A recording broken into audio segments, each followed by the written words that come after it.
मनीष पांडे और आप देख रहे हैं सरदार शहर एक्सप्रेस। इस समय हम मौजूद हैं गांधी चौक पर, जहां पर 4 दिनों से आमरण अनशन किया जा रहा है। राजेंद्र राजपुरोहित तो हमारे बीच मौजूद है। इनकी 2 दिन बाद तबीयत बिगड़ गई थी और सरदार शहर के राजकीय चिकित्सालय से उन्हें जयपुर रेफर किया गया था। आज स्वयं वो जयपुर से रवाना होकर अभी पहुंचे हैं सरदार शहर और इनसे हम बात करेंगे क्या पूरा मामला है और पूरे मामले की जांच है जो अभी तक हुई या नहीं हुई, क्योंकि इनके खिलाफ अभी कर्मचारियों ने 2 दिन पहले ज्ञापन भी दिया है इनके खिलाफ कि इन पर कार्रवाई की जाए। पूरा मामले को हम इस समय जानेंगे कि क्या है। नमस्कार। नमस्ते मनीष जी। इस समय जो आपके खिलाफ ज्ञापन दिया गया है, आप भी 4 दिनों से यहाँ पर अनशन पर मौजूद हैं, क्या मामला है, किन कारणों से आप आमरण अनशन पर बैठे हो? देखिए, आज से 4 महीने पहले आपने देखा होगा कि हमने यहाँ सरदार शहर के अंदर ही जो भ्रष्टाचार हो रहा था और इन भ्रष्टाचारियों के खिलाफ तहसील परिसर के अंदर धरना देकर के 420 रुपए की उनको घूस भी भेंट की थी कि भी आप गरीबों को मत लूटो, और आपने खुला तांडव मचा रखा है। एक्चुअल कंडीशन क्या है आपको मैं बताऊं, तहसील प्रशासन की और इनकी। आज एक डीएलसी 1 बीघा जमीन की वही कृषि भूमि है, वो लगाई जाती है बीघा के हिसाब से। यदि 2 लाख रुपए या 3 लाख रुपए या 4 लाख रुपए घूस दे दी जाए, और वो डीएलसी उसी जमीन में से डीएलसी रेट है 500, यानी कि कोई मना करता है पैसे देने के लिए 500 रुपए वर्ग मीटर लगेगी। इसी हिसाब से इनको नहीं पावर होते हुए भी जो नगर पालिका की पैरीफाई की 11 बीघा 11 गाँव की जमीन है, और इन तहसील प्रशासन ने पूरे ने और सारा का सारा मतलब है फर्जी तरीके से, जबकि सारी की सारी ये कन्वर्जन का पावर है नगर पालिका का, और इन्होंने मिली भगत करके, तहसीलदार ने, एसडीएम ने, सबने मिली भगत करके और पूरी जमीन को करोड़ों रुपए लेकर के और नगर पालिका को कम से कम 1 अरब का नुकसान पहुंचा है, कम से कम 1 अरब का। अब मैं आता हूँ घटनाक्रम के ऊपर। एक्चुअल में क्या होता है कि जब वो कागज लेके आना, वो कागज है ना मेरे पास, उस समय मैंने शिकायत की थी। मैंने शिकायत चेयरमैन को भी की थी, आईजी जो स्पेशल पंजीयन है उनको भी की थी, इनका 1 साल का ऑडिट करवाया जाए। अब उस ऑडिट के अंदर मालूम है कि जब ऑडिट होती है तो स्पेशल ऑडिट की मांग की थी, और मेरे पास भी वो लेटर वगैरह आए हैं। भाई दो ना वो लेटर, तो निकाल के दे दो ना।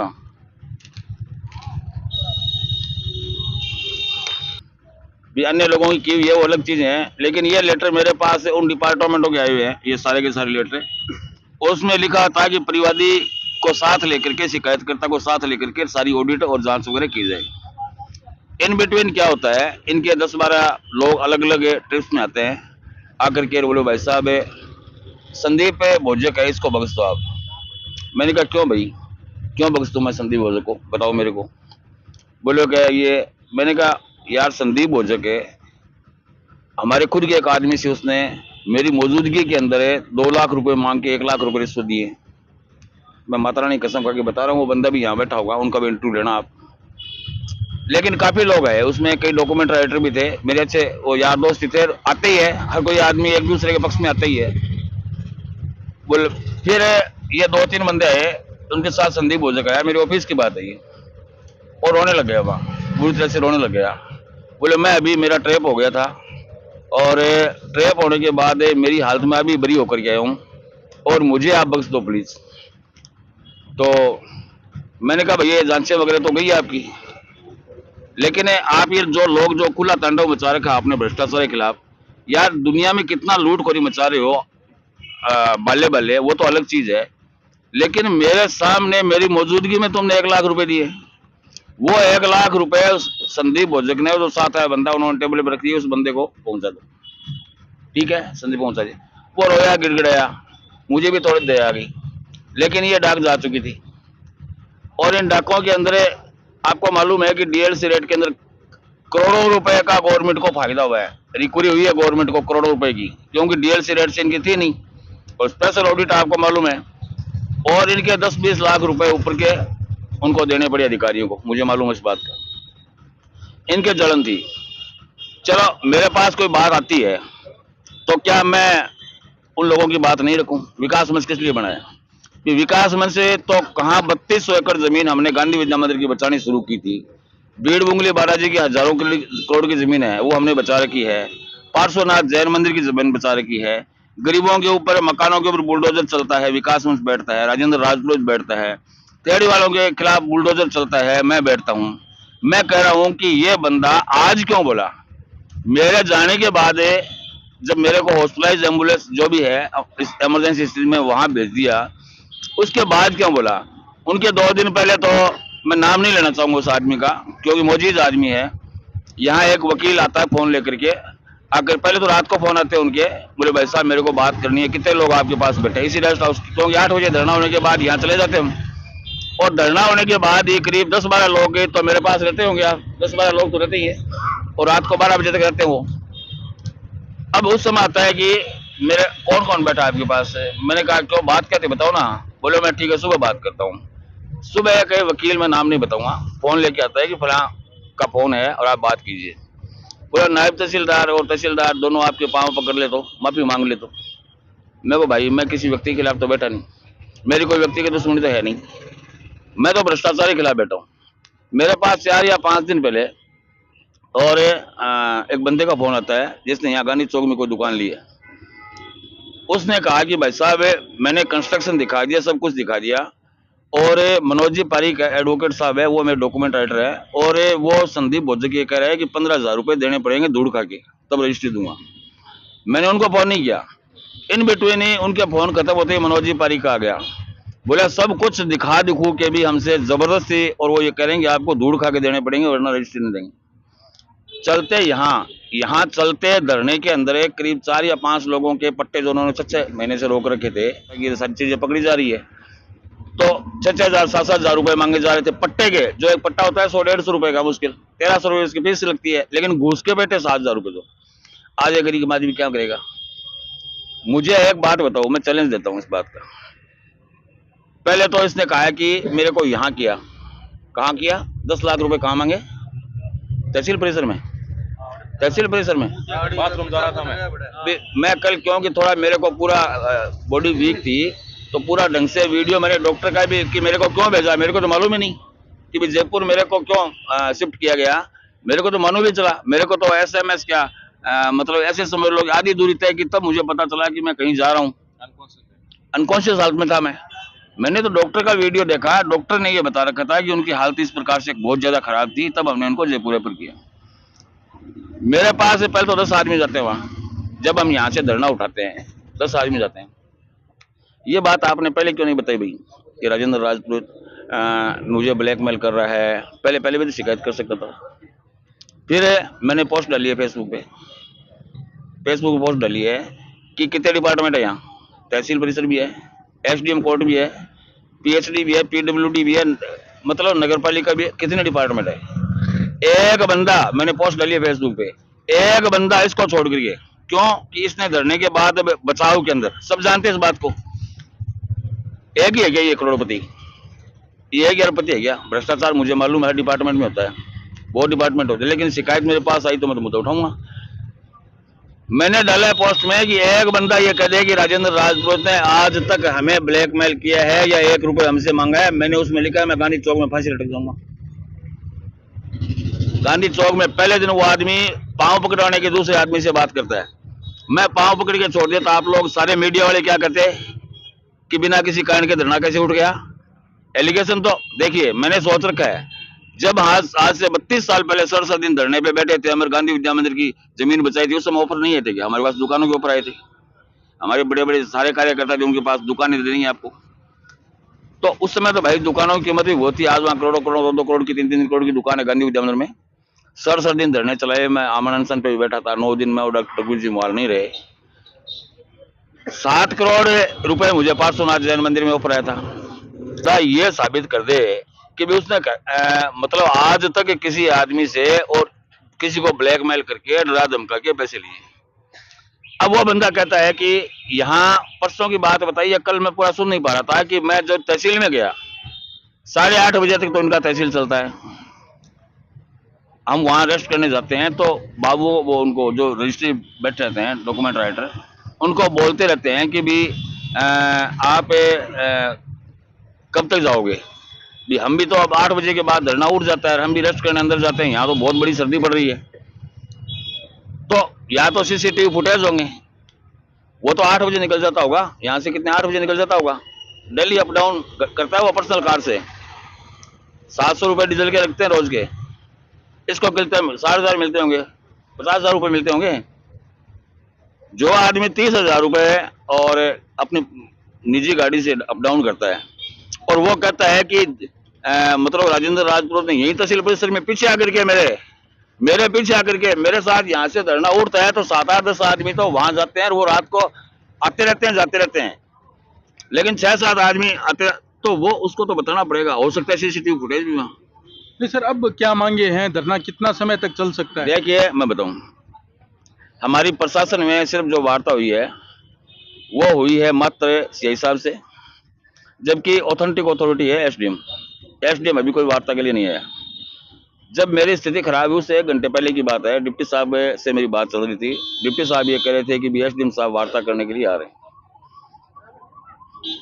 तो उसके बाद उनका कोई जवाब वगैरह नहीं था और उन्होंने यानी कि अभी एसडीएम के द्वारा हमारे साथ कोई वार्ता नहीं की गई।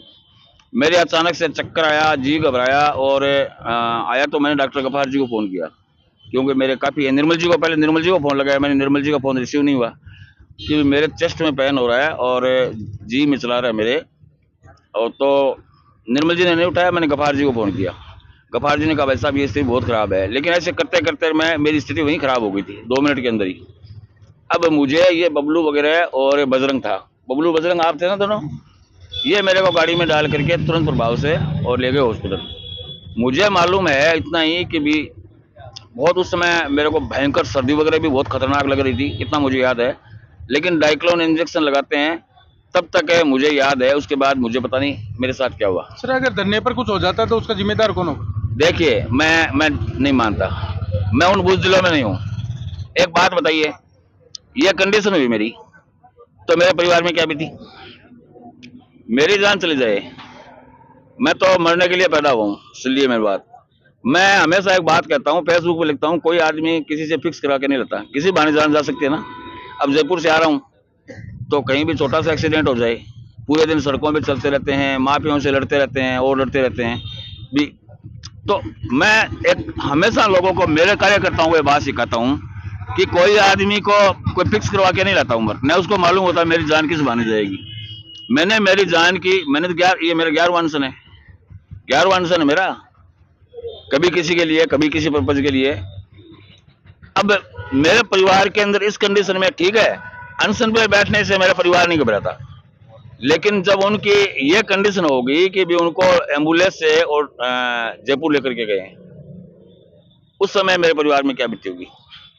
या तो आप लोग ये कह दो कि मैं यहाँ इन भूमाफियों का, भ्रष्टाचारियों का, चोरों का विरोध करना बंद कर दूं और उन लोगों से मैं बंदी बांधना शुरू कर दूं, मेरे को दे देंगे। सर आपके खिलाफ ज्ञापन भी दिया गया है, कर्मचारी मिलकर सब, तो अब आपका क्या फैसला होगा आगे? देखिए मैं अभी इस संबंध में कानूनी कार्रवाई के बारे में तो वो तो आगे की बात है, क्योंकि मैं खुद वकील हूँ, इसके बारे में जानता हूँ मुझे क्या करना है क्या नहीं करना है। लेकिन मैंने बोला है ना कि भाई मैंने व्हाट्सएप फेसबुक पे डाला है ओपनली कि कोई भी बंदा एक, ठीक है उनके साथ गए होंगे 8-10 आदमी। एक आप बता रहे थे कि मेरे रिश्तेदार उनसे भी पैसे मांगे, उनका क्या नाम है? बिल्कुल, वो एक तो मनीष जी नाम करके हैं जो यहीं बैठे होंगे होटल पे, यहीं बैठे होंगे शायद, धरने पे है मनीष जी, उनके तो लौटाए हैं उसने तो रो के लौटाए हैं कि भी मैं इसी में ड्राइव हुआ था। उनसे किसने मांगे थे पैसे? संदीप ने खुद ने लिए भाई, खुद बाई हैंड लिए हैं। संदीप शर्मा जो भोजक शर्मा लगाता है, भोजक है, उसने खुद ने 1 लाख रुपए बाई हैंड लिए मेरी मौजूदगी में और वापस लौटाए हैं। जो वो 420 रुपए हम आए ना, उसके बाद ये शिकायतें भी दिखाई। उससे एक सवाल और, जब आप कांग्रेस में थे और प्रधान प्रतिनिधि के रूप में आपके भाई को आपने बैठाया था, मधुसूदन राजपुरोहित को, और अब भाजपा की कार्यकर्ता है जो आपके खिलाफ अनगल लिख रहे हैं, तो उससे क्या अभी तो? देखिए पहले तो मैं 2 बात निवेदन करना चाहूंगा कि राजकुमार जी रणवा ने मेरे को 3 दिन बाद में, इलेक्शन का रिजल्ट आने के 3 दिन बाद कहा कि राजेंद्र जी आप और आपकी टीम ने जो मेहनत की उसका उपकार मैं जिंदगी भर नहीं भूलूंगा। और उन राजकुमार जी रणवा को, मेरे को इस बात की तकलीफ है कि 3 दिन से आमरण से चल रहा है और ये मेरी स्थिति बिगड़ गई, ये उनसे छुपा हुआ था क्या? अभी तक कोई स्वास्थ्य आपका कैसा है इस बारे में पूछने के लिए फोन नहीं आया। इनका रिश्तेदार मान लो नीरज माटोलिया क्या है क्या नहीं है, 2 पोस्ट डली गई थी एक साथ ही एक ही वक्त पर, और मुझे पता है किसने डलवाई, क्या डलवाया, वो मुझे सब मालूम है। 2 पोस्ट एक साथ डलती है 10 मिनट के गैप में, कि एक वकील और अधिकारियों को, कर्मचारियों को ब्लैकमेल करने के लिए धरने पे बैठ रहे हैं। इन आरोपों से तो डरते नहीं, क्योंकि हर बार देखिए, आप रोड पे चलने वाला ना, यदि एक्सीडेंट से डरेगा तो कभी सड़क पर नहीं चल पाएगा, क्योंकि एक्सीडेंट को खतरा तो बना रहता है उसको। तो आरोप भी लगेंगे, उनके साथ दुर्घटनाएं भी हो सकती है। इन चीजों से मेरे कोई फर्क नहीं पड़ता आरोप लगाने से। मैं तो आज खुद ये कह रहा हूं कि आपको ये तय करना पड़ेगा कि इन चोरों के खिलाफ मैं लड़ाई बंद कर दूं, भ्रष्टाचारियों के खिलाफ लड़ाई बंद कर दूं, भूमाफियों के खिलाफ लड़ाई बंद कर दूं। भाई क्यों लूं मैं टेंशन? भी मैंने ये तो है नहीं कि मैंने सरदार सर का ठेका ले रखा है, लेकिन मनीष भाई आपका फोन आएगा या तारचंद भाई का फोन आएगा कि मेरे साथ ऐसा हुआ है, तो मैं इमोशनल आदमी हूं, मेरे से तो नहीं रह जाता। मैं भाई कोट बता रहा हूं।